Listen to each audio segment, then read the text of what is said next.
C'est comme un miroir qui ne reflète pas le visage de la personne à cause de la poussière accumulée. Ôtons la poussière, la brillance du miroir réapparaîtra. La poussière avait obscurci le miroir et l'empêchait de refléter le visage de la personne, mais la brillance était toujours là. Servons-nous de l'eau et des vagues pour comprendre le klessa et le bodhi. La nature de l'eau est originellement calme, telle l'ultime vérité. Le vent se lève et crée des vagues, c'est le klessa. Le klessa est illusoire. Quand il s'apaise, il est calme comme l'est la nature de l'eau et à ce moment, le bodhi apparaît. La nature de l'eau est immobile et tranquille, c'est à cause du vent de l'ignorance que les vagues se lèvent. Quand le vent se calme, la tranquillité de la nature de l'eau réapparaît également. Nous ne devons pas attendre le moment sans vent pour nous rendre compte de la tranquillité de notre nature propre. Il suffit de nous servir du prajna et de contempler la vie qui se perpétue dans l'océan de la vie et la mort pour comprendre que la nature propre de l'homme est originellement calme et que le dharmakaya est immobile. Comment est le visage initial des phénomènes?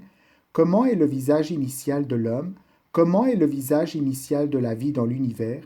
Le sutra du cœur se sert des si ni naissance, ni extinction, ni souffrance, ni pureté, ni croissance, ni décroissance pour les décrire. Ni naissance, ni extinction pour définir si les objets existent ou n'existent pas. Naissance veut dire existence, extinction signifie non-existence. Alors, nous pouvons nous demander, la vie, le monde, tous les phénomènes existent-ils ou non? Et bien sûr, le Sutra du cœur nous a déjà répondu, ni naissance, ni extinction, sans vie et sans mort.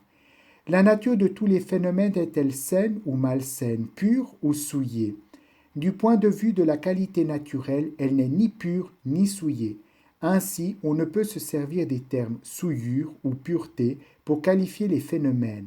L'apparence de la vacuité est sans naissance, sans extinction, sans souillure et sans pureté. De même, du point de vue de la quantité, elle est aussi sans croissance ni décroissance. Parlons de notre apparence de vacuité. Notre visage initial est ni naissance ni extinction.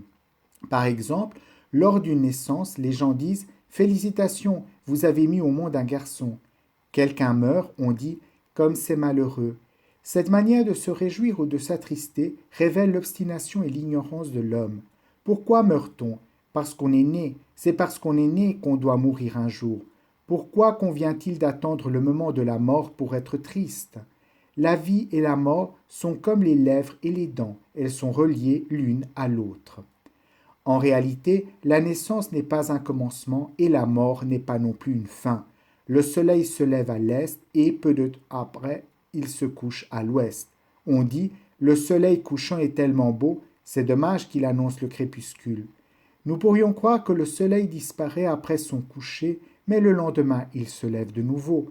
Le lever et le coucher du soleil sont comme la naissance et la mort de la vie, qui ne cessent jamais. Aussi, la naissance ne représente pas la joie, ni la mort la tristesse. Dans cette apparence de la vacuité, il n'y a ni naissance, ni mort, ni apparition, ni extinction. Dans ce monde, seule l'apparence illusoire comporte la vie et la mort. La véritable sagesse prajna est immortelle. Un vieil homme fêtait ses 80 ans. Il invita maître Liang Kuang chez lui pour lui présenter ses respects et lui demanda de lire les sutras, de prier et de le bénir.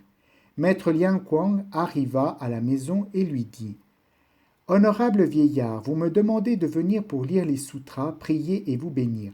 Voulez-vous me dire combien de temps vous voulez encore vivre afin que je puisse m'adresser au Bodhisattva? Je voudrais vivre 100 ans. 100 ans? Est-ce suffisant? Vous avez 80 ans aujourd'hui. Dans 20 ans, vous allez mourir. N'est-ce pas un peu court? Le vieillard se dit Maître Liang Kuang est vraiment compatissant. Je lui demande 20 ans et il répond que ce n'est pas assez. Alors il lui demande Maître, combien d'années dois-je demander? La longévité infinie. Ainsi vous ne mourrez pas. Comment fait-on pour ne pas mourir? Les brins de paille réunis forment la chaumière. Dispersés, ils retournent dans les champs. Ces deux phrases nous invitent à réfléchir. Les brins de paille réunis forment la chaumière, car, en les assemblant, on peut construire une demeure. Dispersés, ils retournent dans les champs. Quand la chaumière vieillit, toute cette paille, tout ce torchis retournent à la terre.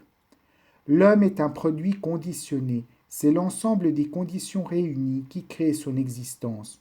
L'homme est une apparence. Quand les quatre Mahabhutas se dispersent, tout revient à son origine et l'apparence à la sans-apparence. C'est pourquoi on ne peut demander la longévité infinie de l'apparence. C'est grâce à la pratique, la compréhension et l'illumination qu'on peut acquérir le nirvana et obtenir la longévité infinie. Une fois atteint le nirvana, la mort n'est plus la vraie mort. Le monde est fait de vie et de mort, mais si l'on assimile le dharma transcendant, il n'y a plus de vie ni de mort. Une fois dispersé, on revient à son origine. Veut-on avoir la longévité infinie? Si oui, il faudra apprendre les Bouddhas. Car peu importe qu'on veuille vivre 100 ans quand on a 80 ou 200 ans quand on en a 100, il faudra quand même mourir un jour. Par contre, Amitabha Bouddha veut dire longévité infinie, lumière infinie. Pourquoi Amitabha Bouddha signifie-t-il longévité infinie? C'est parce que sa vie et le temps infini coulent en même temps. Qu'est-ce que la lumière infinie? C'est sa vie recouvrant tout l'espace lumineux. La vie qui transcende le temps et l'espace, c'est l'Amitabha Bouddha, c'est notre visage initial, c'est l'apparence de la vacuité, c'est le sans vie et sans mort.